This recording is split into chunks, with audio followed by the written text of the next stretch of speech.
Hello, this is Brian Foster on Kardec Radio, presenting the program Spiritism and the Spirit World Around Us. Hello on this wonderful day, June 24th, 2018. We are here as we are every Sunday. We are live streaming on Kardec Radio Facebook page. So again, tell your friends, share us. Share Kardec Radio Facebook page. It's a lot of information on that. Simultaneously, we're also on Kardec Radio, which you can download that app on your Android or your iPhone. It's free. You can get Kardec Radio programs 24 hours a day. Very exciting tonight. We are talking about, again, guiding humans on Earth. And our subject tonight that we're starting with is sex and marriage. It's all part of the spirit world's plan. And there's extremely interesting aspects to this. But first, before we start, again, we are talking about Spiritism. Spiritism was brought to us in the 1850s by Allan Kardec. He posed questions that many mediums in different countries throughout Europe received answers for, and he did not use the answers until he had similar answers from multiple mediums, from high spirits. And the Spirit of Truth was the organizer of the different spirits that talked through mediums, that then wrote to, and then gave the messages to the mediums that Allan Kardec codified the Spirit's book. And again, this book you can find on my website. The link to the bookstore, nwspiritism.com. Click on his picture, and you will go to the EDICEI bookstore. You will go to that store, and you will see all of Allan Kardec's book, and then other Spiritist books by Chico Xavier, Yvonne Pierre, and others. Other great Spiritist mediums. Believe me, you will not be disappointed. It will be a wonderful experience. Spiritism just tells you so much of why we're here on Earth, what your purpose is, what the end goal is, how you can relook at your life and everyone else's life around you. Now, let's get to specifics. And of course, this is all part of my third book, How We Are Guided by Spirits, Book 3 of Spiritism, The Spirit World Revealed to an Anglican Vicar. And again, there is a link to this book on my site, nwspiritism.com. So now let's talk about sex, marriage. It's all part of the spirit world's plan. And in this, as I'm going through and I'm talking about this chapter, this has got a lot of information, not only from the Reverend Vale Owen, but information from books by Chico Xavier, psychographed by Chico Xavier in the Andre Louise series of books. And there's also a lot of information about sex and marriage in the books by Allan Kardec, codified by Allan Kardec, the Spirits book. So I kind of go through information presented to us from spirits all the way from the middle of the 19th century to now. So let's start with what we were told by the Reverend Vale Owen. A group of spirits with the spirit Kathleen, who is one of the main connections between a group of spirits and Reverend Vale Owen. Now, before I start on this, I'd like to tell you a lot of, when you hear mediums, they channel different spirits. It's like they channel one spirit. But what I've seen in presentations and communications, I should say, from high spirits, is usually in Spiritism, there's a group of spirits, and they use one spirit who has the closest connection to that medium, so they can get through their collective ideas. And in the Reverend Vale Owen, he had many different high spirits come and talk to him, but one of the groups, they used the spirit Kathleen, who had passed away more recently and kind of understood English as Reverend Vale Owen used it, and they kind of collect thoughts. They put it through Kathleen, who then could put it in the idiom that he could understand the best. Now, Chico Xavier, the same thing. When Andre Luis did his whole series of books, which are great. The first book is No Solar. I recommend everybody look up No Solar and read that.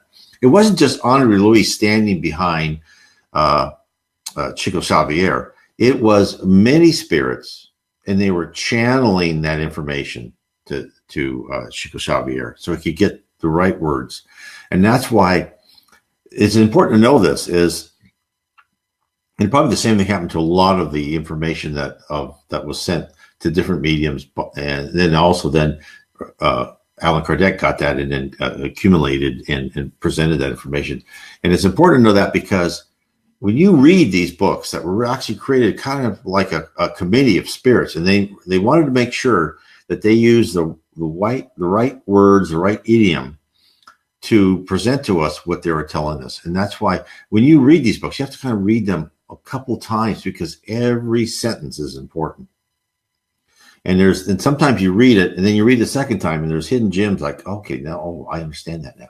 And that's why, I wrote my series of books on from Reverend G. Vale Owen, because there's many things. It starts with, book 1, Heaven and Below, and then book 2, Spirits in the Spirit Universe. Of course, I showed you book 3 because it really, you have to go through there and analyze what they're saying because there's so much information. And this is an exciting topic, which is, sex and marriage. What's it all about? So let me get to the point. So what the Spirit Kathleen, who is kind of the spokesperson for this group of spirits, this is what they told Reverend G. Vale Owen about the role of sex in marriage. And what they say is what they present is that we all must combine 4 aspects of sex roles and characteristics. Now, when you hear the word 4 aspects, what do they mean by 4 aspects, right? There's male and female. This is what they say. This is very interesting. Now we turn to detail. Oh, hello, Rosalind. Now we turn to detail more especially and speak of that outcome of marriage, the human unit, male or female, as the case may be. He is born, you will know, of a 4-fold element. There is the male and female element of the sire, which means the male, and the female and male element of the dame. Oh, hello, Elisa. In the father, the dominant expression is that of masculinity. In the mother, that of femininity. By the incorporation of these 4 elements, or rather 4 aspects of one element, or more nearly still these 2 aspects and 2 other sub-aspects of one thing, in the one, the person of the offspring, there is first multiplied and then unified once again some of the variations which are the outer expressions of the inner principle of sex. So he begins to live his own life, this child of the eternities past, and to look forward to the eternities of the future. So you can see they really try to explain this, but they get in such deep so quick. So let's talk about this. So you can read this to state that we must all have a balance between feminine and masculine qualities, and that a woman possessing masculine characteristics expresses them differently than a man does, and vice versa. Hence, we must learn all 4 aspects of the 2-sided equation. A woman will have masculine, feminine characteristics, and how they interpret and how they use those is important to understand. And as a man, you have masculine, feminine characteristics, and how you express those and use those is, again, something we are on here, Earth, to learn. And as we travel forward in our quest to ascend the ladder of spirituality and goodness, we need to combine the outstanding qualities of each aspect, all 4 aspects. And there are other spiritist writings which back this up, as well as reports from near-death experiences.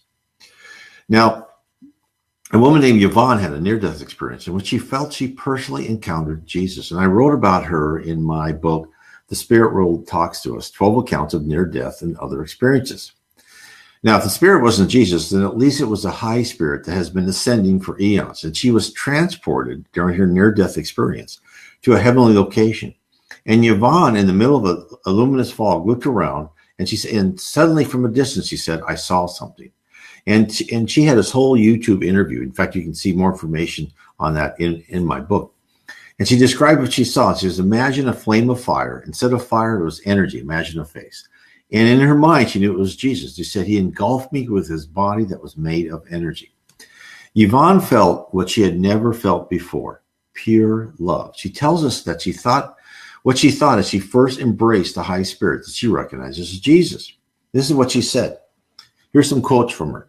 "I knew it was Jesus. He engulfed me with his body that was made of energy. At that moment, I felt the love of a father and mother blend in one. It was not a he and not a she. It was one. I think on earth, love has been divided in a male type of love and a female type of love.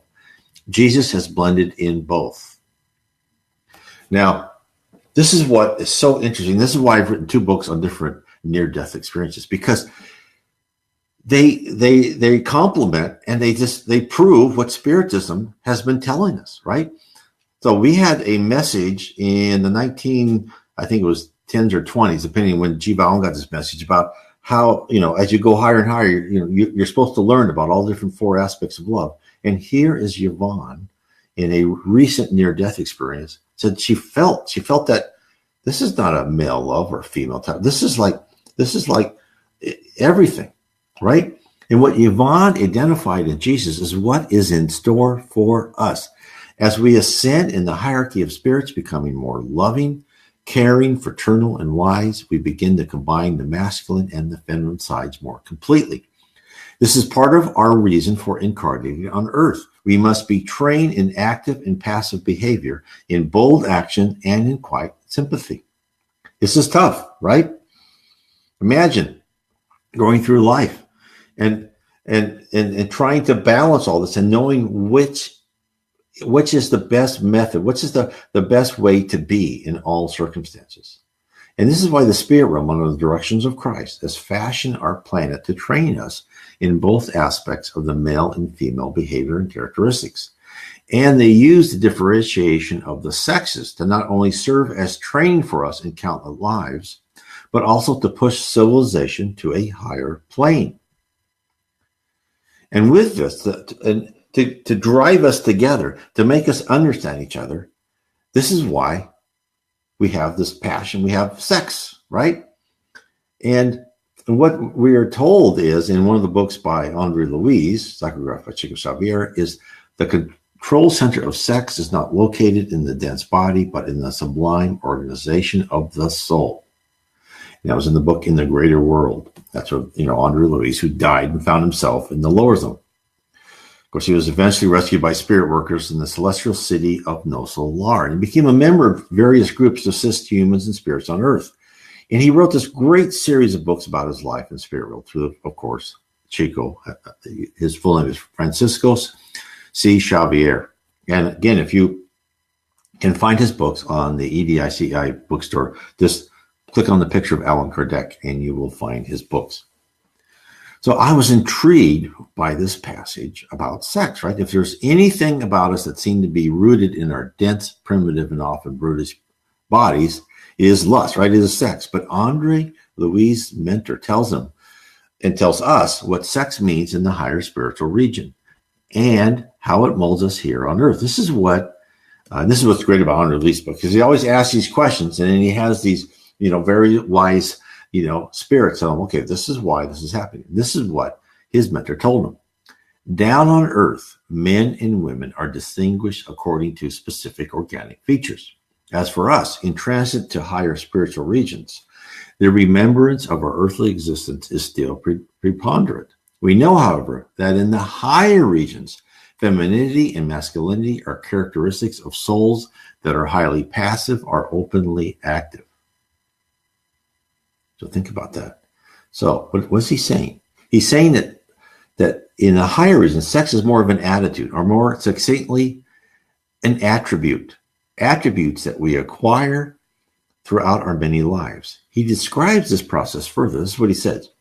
Consequently, we know that in the variations of our experiences, we gradually acquire divine qualities such as determination and tenderness, strength and humility, power and gentleness, intelligence and sentiment, initiative and intuition, wisdom and love, until we attain our supreme balance in God. So, what's he saying? So as we progress, we learn to balance the active and passive roles of our nature. Every spirit is unique and all will have different degrees, but all who ascend into purity will achieve some sort of balance. Andre Louis' mentor tells us that the human race started out like animals, where the male possessed the female, but given millennia of slow evolution, the combinations of woman-mother and man-father migrated to the concept of the tribe, the primitive shelter changed into the home, and the quest for wild game transformed into the farm. And from this, the spark of sex civilization arose. The wooden club of the caveman became the gift of flowers to his love. So we must all travel this road to perfect balance. And the mentor describes our journey. And so this is something I think we can all relate to. This is what he said. Sometimes humans take years, centuries, and many lifetimes to go from one level to the next. Few individuals are able to keep themselves above the fray with the equilibrium that is required. Very few have crossed the territory of ownership without battling cruelty with the monsters of selfishness and jealousy, to which they have completely surrendered. We've seen that all sorts of times, haven't we? I'll carry on with this quote. A small number travel the road of tenderness without shackling themselves for a long stretch to the many chains of exclusiveness. And sometimes only after millennia of excruciating, purifying trials can the soul reach the luminous zenith of sacrifice for its final deliverance en route to a new cycles of unification with the divinity. So where should we be? He's saying we should own no one. We direct no one. We merely love, cherish, and help one another. How many times have you seen these horrible things where you see, some guy obsessed with a woman and won't let her go, and she's probably right to try to leave him, and then he does something terrible because he wants to own her. And that's an immature spirit. Same thing, women will do the same thing for men. Sometimes men or women will kill one or the other because they won't let them go. Whereas we should know that if someone wants to leave us or someone wants to be different, then love them, right? Love them. Let them be what they need to be. It's love it's important. You don't own anyone. You don't tell people you have to do that or whatever. It's just it's love for that person, and you're brought together so you can look at the characteristics of that person and then look at yourself and go, how is that person superior or something I should emulate, right? For me with my wife, how can I be more caring, right? Because sometimes I'm too I'm just too deliberate and sometimes I don't, I just give orders, right? Instead of kind of giving direction. And, there's a lot I can learn and there's other things other people can learn. So that is what they're trying to get us to do. So each one of us, we're learning to weigh our active and passive sides. And it's all depending on, in different circumstances, is understanding when one is better than the other, right? Because it's different circumstances and will give us where we need to be. Now, let's go even further back, right? So given how we all accept the need for two sexes to carry on the human race, our belief in the inevitability of a male and female form and function is absolute, but it is not. It was a conscious decision, one made for a purpose. So what I'm saying here is Jesus, who was the supervisor for the creation of the earth and the evolution of all of us here on earth, could have done different things. So what was Vale Owen told? This is what the spirits told Vale Owen. We speak first to you of marriage as a union of two personalities in creative faculty. The people take it as quite in the ordinary course of things that sex should be, and also that sex should be complete in the blend of male and female. But it was not of essential necessity that this should be. Humanity might have been hermaphrodites, but far away from the beginnings of this present eternity of matter. When the sons of God were evolving form in its ideal conception, they took counsel together and afterwards decreed that one of the laws which should guide their further work should be not so much as a division of the race in the two sexes, as you and earth philosophy have it, but rather that sex should be one of the new elements which should enter into the further evolution of being, when being should shortly enter into matter and so take form. But the form endowed personality with individuality, and so the element of personality by the evolution of concrete form issued in this complement of persons.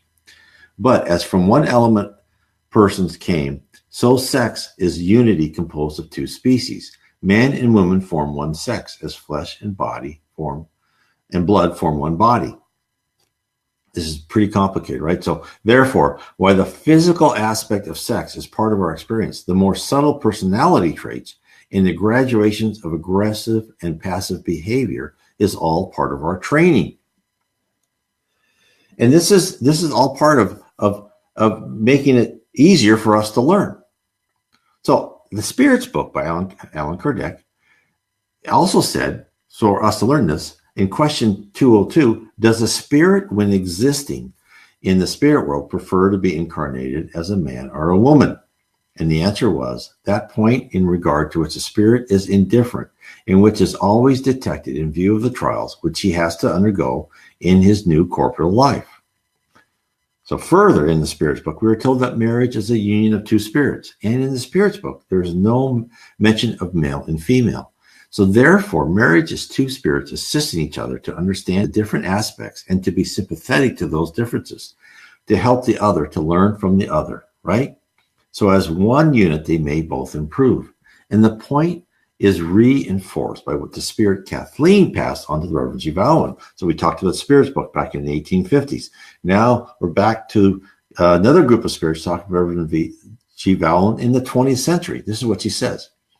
Two great principles which are included in the unity of Godhead were made to appear as two separate things in order that those two principles might be studied in detail by those who are not competent to study them as one. But when the male considers the female, he is but getting a more clear understanding of a part of himself. And so when the female reasons on the male, for as they were not separate in the eternities of development, which went before this present eternity of matter and form, so that the two elements shall become one again in those eternities which shall come after. So what are they telling us? The spirit world, the high lords of our system, who are the messengers and implementers of the word of God, knew that for us to understand the duality of natures, we needed the problem broken down. It is simple heuristics, a plan to present the need to explore all aspects of our behavior in such a way that we live the solution throughout many lives. It is like tricking your children to play a game in which they are accumulating new knowledge, enjoying themselves and learning at the same time. Otherwise, they would have resisted. That's what we are here on earth. I'm a man, and you talk to other men and go, I don't understand women. Well, it's your job to understand women. Why are women the way they are? And how can you use that? I don't understand men. Well, it's the job. Women will start understanding men because they have to, right? Men and women both have to understand each other. Is forcing us to learn the different aspects of passive and aggressive male, masculine, and feminine behavior as it is demonstrated by persons of different sex. It is breaking down the problem for us to understand these things. This is what Spiritism brings you. This is so revealing, right? And then also when you think about it in the Spirits book, when they say, marriage is union between two spirits, and you can come back as male or female. So we come back as male or female. Usually what you hear is that you come back male most of the time or female most of the time, but then there's other ways that are not. And then that's why when you see, now marriages between a male or a female and female, they also have, like one of them could have been a female before, wanted to become, and felt like they were a female now. That's why there's a lot of people who are confused, right? Because in their previous lives, they were probably of a different gender. And so it's all wonderful. It's all about learning, right? And they were put in that by the spirit world because, and a lot of times you'll read things about, this woman who treated men terribly, just horribly, then came back as a man so she would know what men were about, or vice versa. A man treated women terribly, but then would come back as a woman to understand what it is like, what it is to be a woman. This is how the spirit world works, right? They're always planning. They're always thinking, what do we need in this life to learn the lessons we need to learn? And it's very it's just amazing the tapestry of what we go through so we are exposed to the trials we are, so we can learn. I know it's very difficult for a lot of people who are confused about these things, but it's something for them to think about. So think about this. The human race, if it wasn't for them deciding that we were not smart enough to figure out all this stuff, we could have started out as an asexual personality with no need to reproduce from a mixture of two parents. In our present intellectual and social level of maturity, we require a course in comprehending the many facets of our behavior. And our sojourn, as far as going from life after life, will result in newfound awareness. This is what was told. By this experience of the two in unity, the perfective human being ages hence in other worlds of onward press toward the state of being consummate. Men shall have come to the knowledge how it is possible in loving other and giving to other. By denying himself, he is loving himself the more, but the bountifully giving to himself by that same denying of self. We shall all eventually become what Yvonne saw during her near-death experiences, a glorious mixture of love and kindness. In fact, the two spirits who spoke with Reverend Vale Owen in 1917 revealed the same aspect about Jesus as Yvonne saw in the 21st century. This is what they said. So of the blend of the two elements, spiritually as bodily, there is born a third who within himself unites these two elements in his one person. The Lord Jesus was the perfect Son of humankind, and his nature, spiritually considered, is a blend of male and female virtues in duly equal parts. So there you have it. Our daily dramas, trying to understand our partners, is really all of a grand plan. A plan so perfect we don't even realize that we are in deep study while we try to figure out how to live with each other. Therefore, go forth unafraid. Learn the hard or the easy way of what your spouse desires, why they desire it, and what motivates their desires. Because the insights you gather will be used for your ascension up the spiritual ladder. So I hope that is very revealing, right? So everything, it's just, there's nothing wasted. The spirit world is this amazingly efficient. So, that's why we're in relationships. And then some people who don't have relationships, there's a reason for that. Maybe they're supposed to dive deeper into themselves. And part of being that is that we have to improve ourselves. One of the things I've done is I've written another book, How to Live, Inner Peace Through Spiritism. And that is taking a poem that was written by the spirit Andre Louise. And it was each line was saying, what more, what do you need to do to ascend? And I take each line of his poem and go through what the spirit world, how the spirit world wants you to study, to learn, to change your character, so you can improve yourself, right? This is why we're here on earth. We are on earth not to become rich, right? Not to become powerful, not to, conquer the world. We're on earth to do a couple things, right? We're on earth to improve ourselves. We are really, and this is said time and time again in many religions, right? Is we are here to remove the blemishes of our personality. Those things that did us really well as a primitive spirit need to be erased, right? Our uncontrollable anger, right? That's got to go, right? We have to learn to change that. Our being in tribal groups, right? And only like loving your immediate family. Although you've got to get away from that. You've got to start loving everyone like they're all souls on this journey.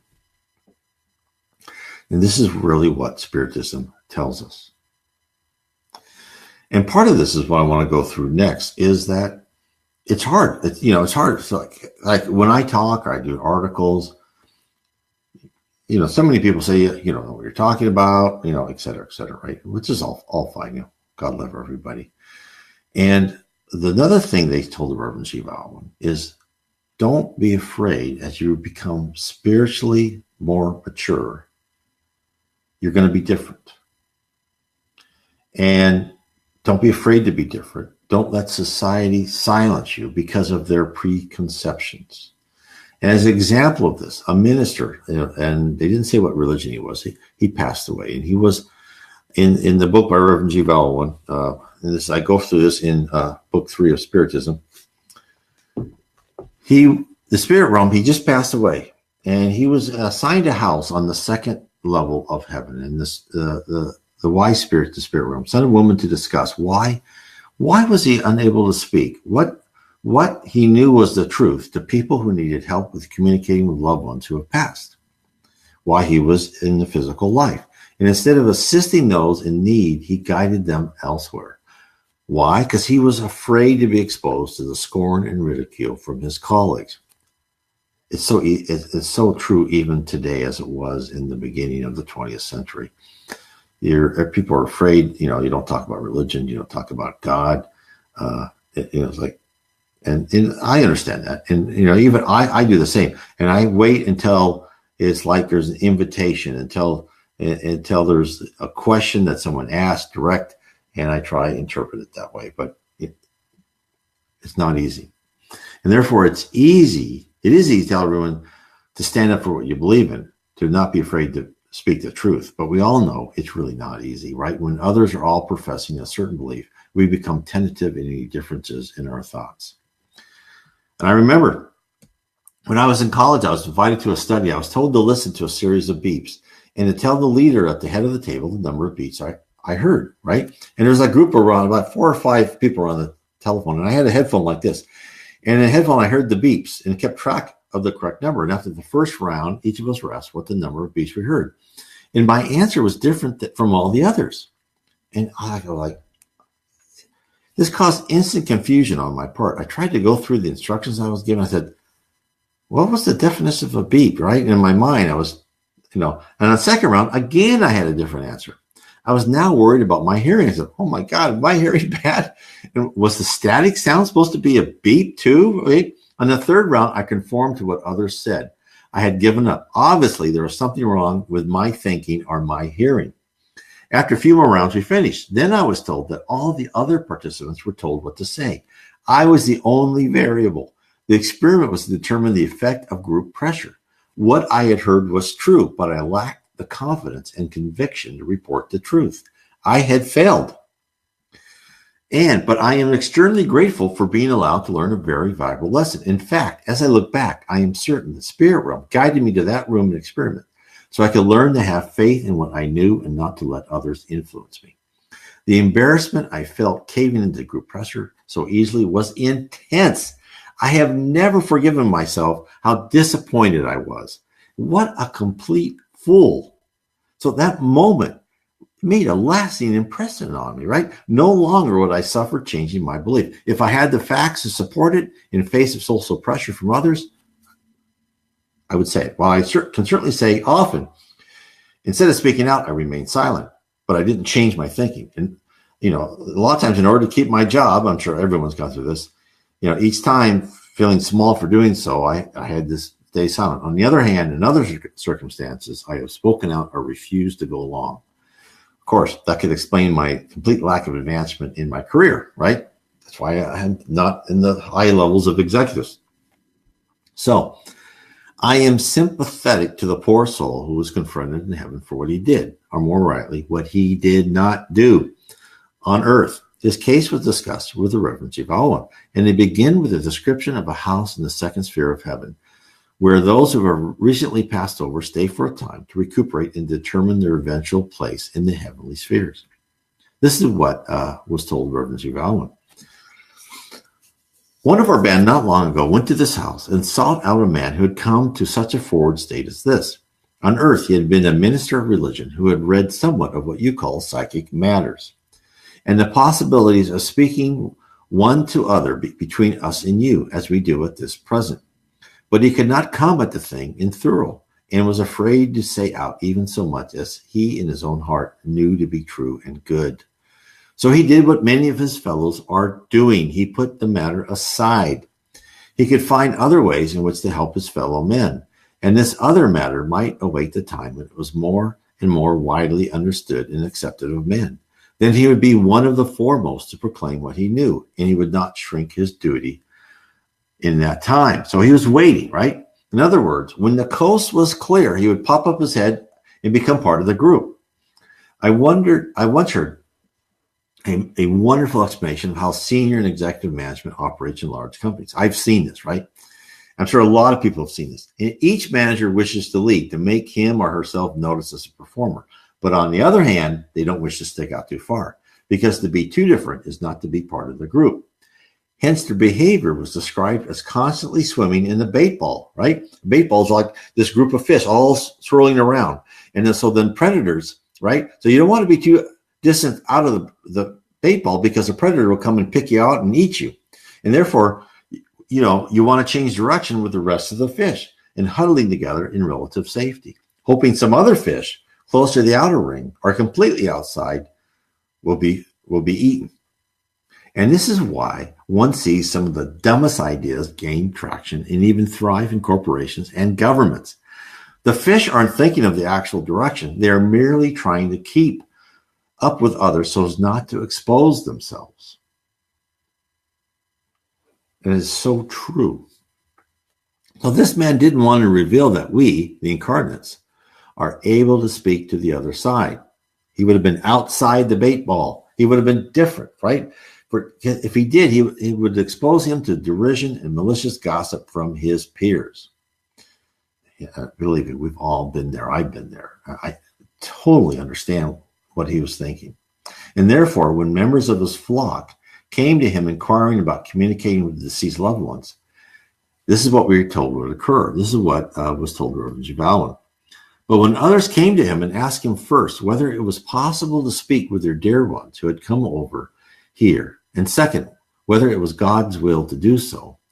So he was like a priest or something in a religion, probably a Catholic or whatever. They don't say. So what he did is he put them in mind of their Christian belief in the saintly communion, but urged them that they be patient until the church should have tested and sifted and should have issued guidance for those who were of the fold. And while he waited, lo, his time on earth was fulfilled, and he was carried over into this home, is what they're saying, whether he might rest a while and come to some decision on what attitude he assumed on the diverse matters of his calling and of the use he made of his opportunities. So, what are they telling us? People came to this man of the church because they had seen evidence and clues about the other side.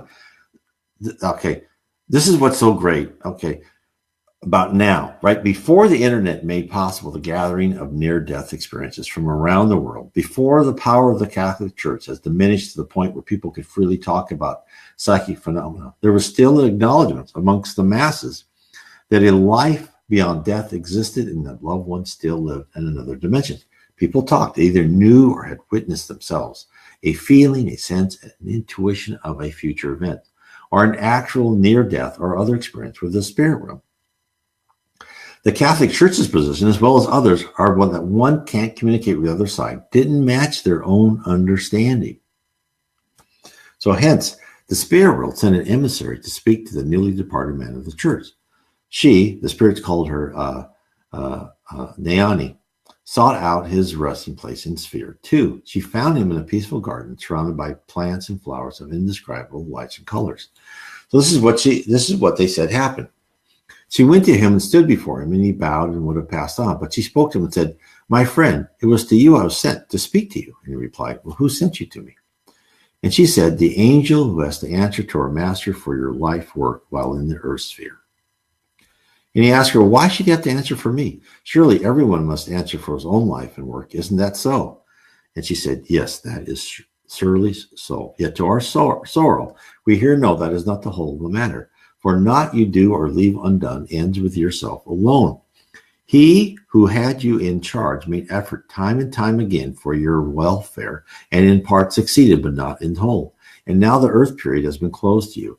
He has to sum up your life and answer for his charge of you, to his joy and also to his sorrow."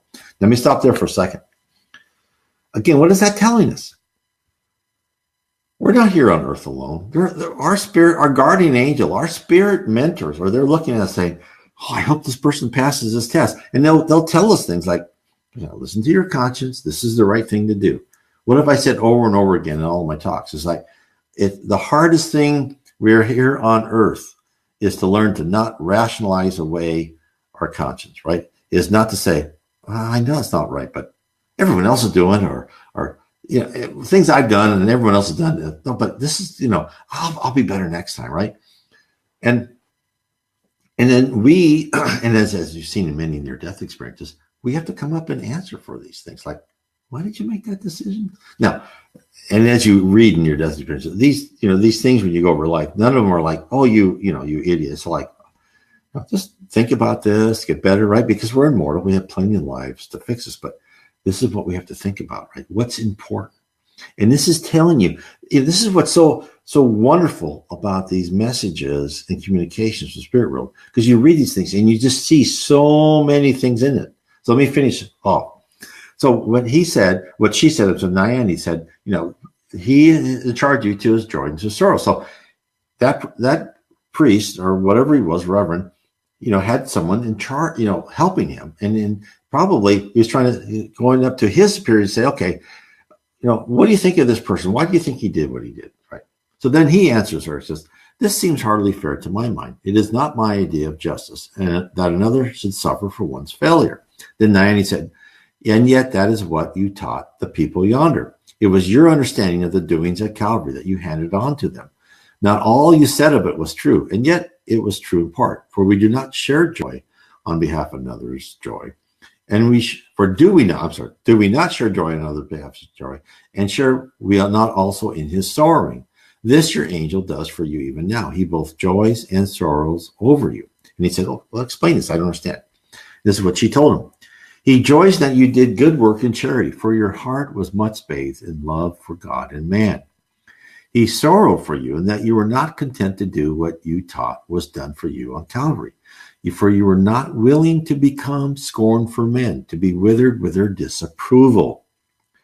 For you valued the praise of men more than God's praise, and hoped to be able one day to buy more cheaply your reward for having spread light upon the darkness, when that darkness should begin to pass from night into the twilight of the dawning day.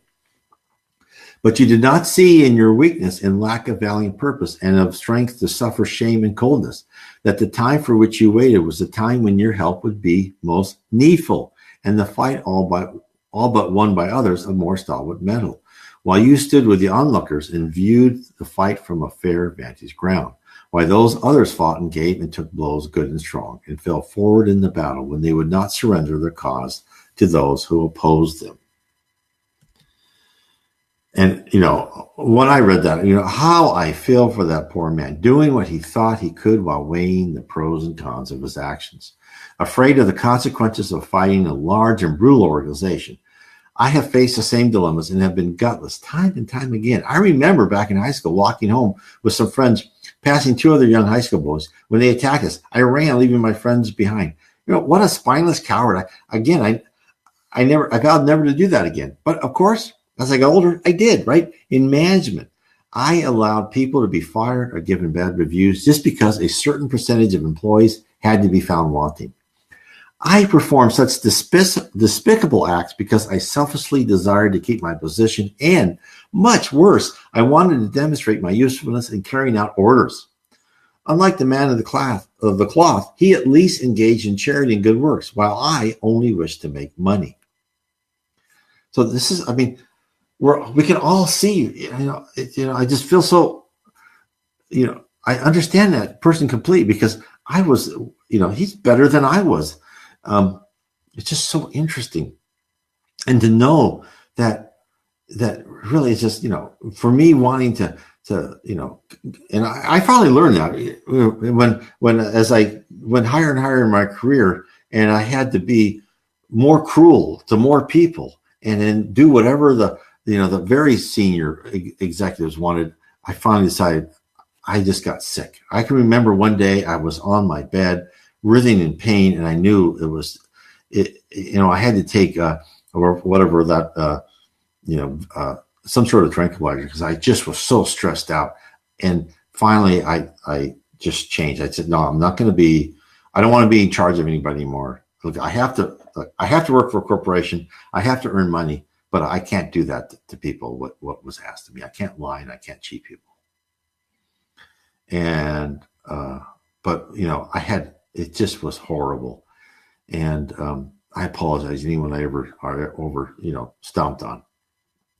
So let me go more about what he said. So upon hearing what she just said, this is what he asked. He goes, but why all this? But what is your reason for coming to see me? And then Naini said, because he sent me, because he would that he almost might come to you, but he's not able until you have a mind more clear of purpose, and until you have mastered to acknowledge the various elements which made up your earth life in their true values and appraisement.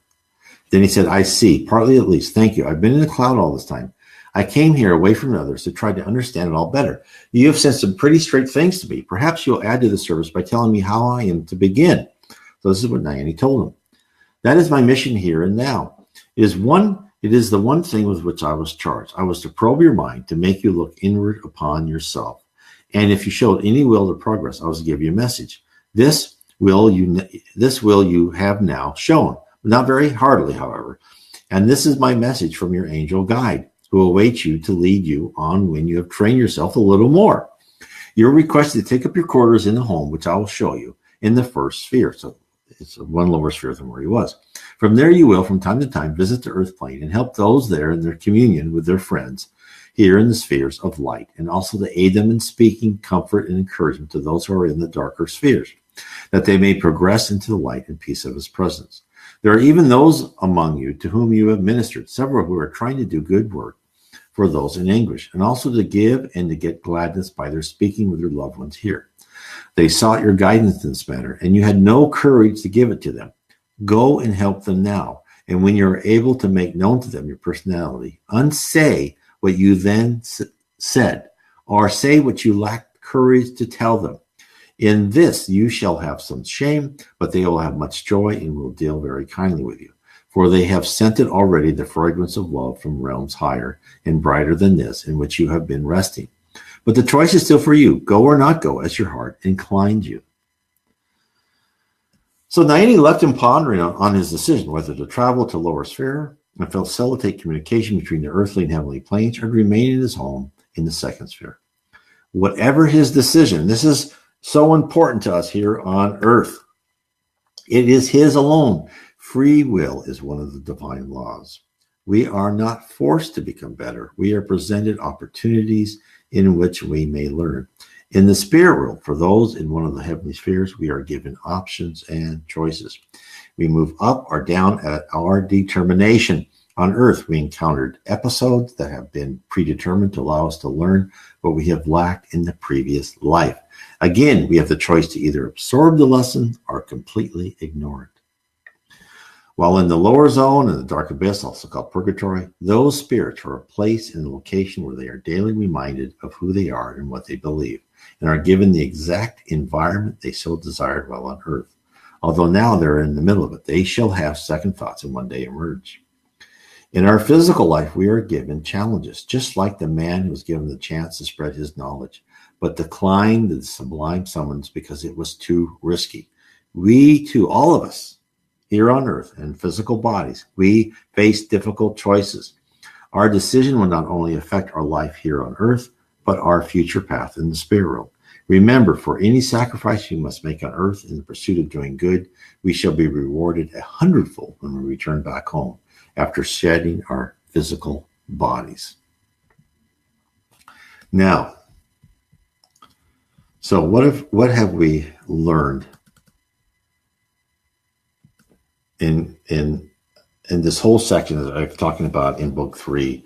And this is one of the first sections of book 3, is how we are guided by spirits, right? The other two I'll talk in next weekend and next week's to come, with spirits assistance, how we're assisted by spirits, and the future of earth, which will be really exciting. So what's the bottom line here? So we as humans believe ourselves to be on top of the food chain, right? We're masters of the planet. It only appears to be this way. In reality, we are immature souls who are in a tightly controlled classroom with 24 hours a day monitoring. We should all thank God for this. The human form as it expressed on this planet Earth was specifically tailored to the conditions that exist on this little orb, the third from the sun. We have been presented with an encasement that was designed to further our education. It allows our spirit intelligence to be filtered and gated, to only transmit a limited amount of data back and forth via the paraspirit to our organic brain. The human body acts as a governor on our spirit personality to set us up to gain the maximum knowledge from our experiences assigned to us on Earth. Living for a short amount of time in a human body is a privilege, one that shouldn't be taken lightly. The gift of reincarnation provides us with a vehicle to remove what is wrong and to add what is good to our spirit personalities. Our whole existence is that task, and we are reborn time and time again, and we're born in different bodies, male, female, different races, different classes, poor, rich, middle class, military, doctors, scientists, ditch diggers. We're given all these different experiences so we can understand how to act in all sorts of circumstances. In Access, we're told, even in the Spirits book, is what's the hardest trial people have, right? To be rich, because you have so much freedom to do bad, right? To be mean to people, to get what you want, to be unreasonable, and everyone puts up with it. It's one of the hardest trials. So have sympathy for those people. So this is, so living for a small amount of time in a human body is a privilege, and it shouldn't be taken lightly. That's why we need to take care of our body, right? Just like when you're in school, you're given books and you put it like a book cover on and say, don't ruin that book, right? That's your responsibility. Our bodies are our responsibilities. That's why when they talk about Andre Luis, when he passed away and he went in the umbrella, and they said, how come I was in the umbrella? He goes, well, and why he was in the umbrella, which is kind of apart from the crust of the earth up to the level of heaven. People kept calling him suicide. He goes, I'm not a suicide. Well, what they call people who don't take care of their bodies, too much alcohol, drug overdoses, etc., is you're an unconscious suicide. That means you died before your time because you didn't take care of your body. That's why it's so sad you see these people die of overdoses and everything, because they should have been on Earth to finish their classes, right? To finish their trials on Earth. Now they have to go back and do some more, right?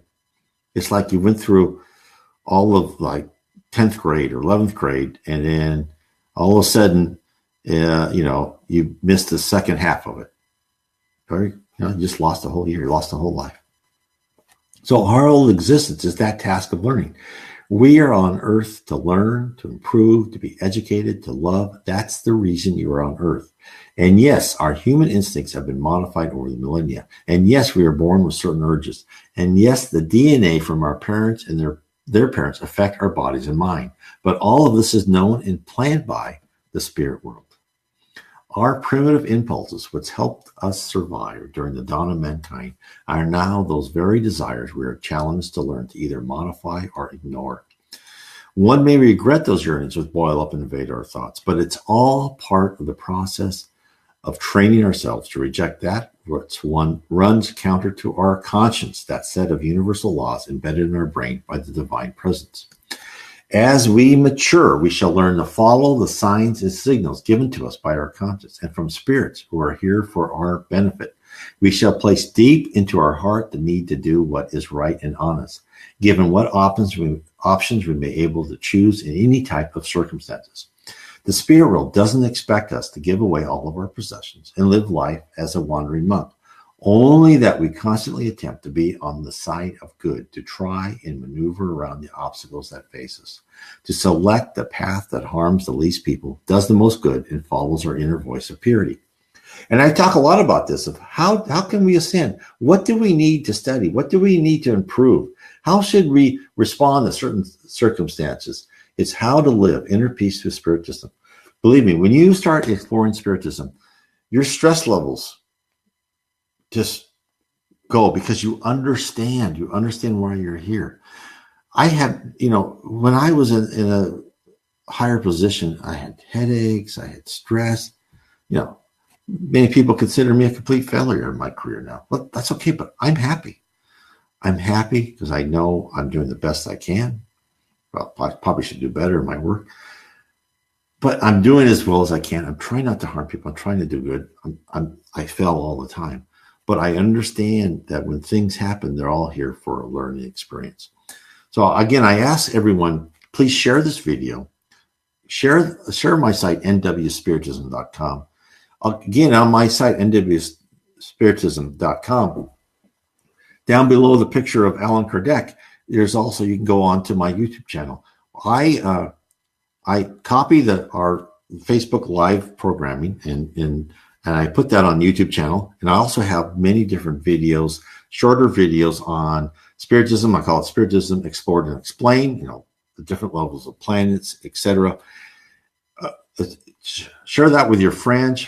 Show them what Spiritism can tell them, right? Spiritism is here to reveal the world to you, right? It's, and I understand many, religions many are wonderful, caring, kind, and many good, wonderful people in there.